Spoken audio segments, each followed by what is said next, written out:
দর্শক স্বাগতম আমাদের বিশেষ আয়োজন বিপিসি স্বাস্থ্য কথা। আমাদের আজকের বিষয় ফুলকপি।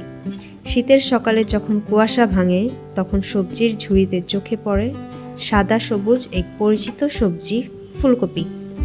বাঙালির রান্নাঘরে খুব প্রিয় এই সবজি শুধু স্বাদেই নয়, পুষ্টিতেও ভরপুর।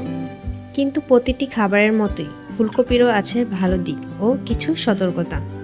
ফুলকপি শুধু তরকারি নয়, এটি শরীরের জন্য একটি শক্তিশালী পুষ্টি উৎস। ফুলকপির উপকারিতা: হজম শক্তি বাড়ায়। ফুলকপিতে থাকা ফাইবার হজমে সাহায্য করে এবং কোষ্ঠকাঠিন্য কমায়। রোগ প্রতিরোধ ক্ষমতা বাড়ায়। এতে ভিটামিন সি থাকায় শরীরের রোগ প্রতিরোধ ক্ষমতা শক্তিশালী হয়। হার্টের জন্য ভালো। নিয়মিত ফুলকপি খেলে রক্তচাপ নিয়ন্ত্রণে সহায়তা করে এবং হৃদরোগের ঝুঁকি কমাতে পারে। ওজন নিয়ন্ত্রণে সহায়ক। কম ক্যালোরি ও বেশি ফাইবার থাকায় ডায়েটের জন্যও উপযোগী। ত্বক ও চুল ভালো রাখে। এতে থাকা অ্যান্টিঅক্সিডেন্ট ত্বক উজ্জ্বল করতে সাহায্য করে।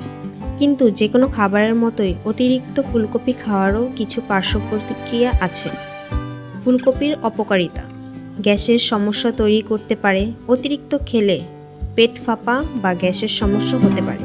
থাইরয়েড রোগীদের জন্য সতর্কতা: যাদের থাইরয়েড সমস্যা আছে তারা বেশি পরিমাণে ফুলকপি না খাওয়াই ভালো।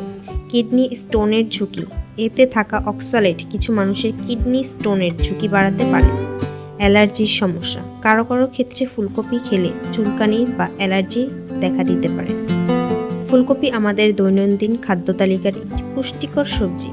পরিমিত পরিমাণে খেলে এটি শরীরের জন্য উপকারী। তবে যাদের বিশেষ স্বাস্থ্য সমস্যা আছে তাদের চিকিৎসকের পরামর্শ নিয়ে খাওয়াই উত্তম।